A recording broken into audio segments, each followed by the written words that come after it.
चंद्रपुरात वन्य प्राण्यांच्या हल्ल्यामध्ये वाढ झाली आहे, पण या सगळ्या गोष्टींना नियंत्रण करण्यासाठी आणि या सगळ्या गोष्टीची माहिती एकत्रित करण्यासाठी नियंत्रण कक्षाचं उद्घाटन झालेलं आहे। आणि ही जे आहे हे नियंत्रण कक्ष रामबाग इथे आता आहे आणि या सगळ्या नियंत्रण कक्ष एकदम सुसज्ज आहे।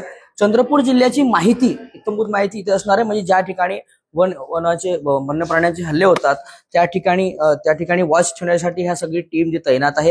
ही जी पहिलं जे दिसत आहे या ठिकाणी ज्या ठिकाणी हल्ला झालेला आहे त्या ठिकाणची माहिती ही तातडीने इथे पोहोचणार आहे। अशा प्रकारचा डॅशबोर्ड तयार करण्यात आहे। या बोर्डमध्ये कुठे कुठे अधिकारी कर्मचारी आहेत या जे लोकेशन आहे तो दिसेल, त्याच्या रिअल टायमिंग मध्ये घटना जी घडलेली आहे त्या ठिकाणी अधिकाऱ्यांना कर्मचाऱ्यांना पोहोचणं सोपं होणार आहे। त्यामुळे जिल्ह्यातली एकत्रित माहिती या कंट्रोल रूमला असणार आहे। वनवावेटला असो किंवा इतरही कोणतीही वन विभागाची घटना असो ती तात्काळ इथे पोहोचणार आणि ही माहिती इथूनच त्या कर्मचाऱ्याला पोहोचेल।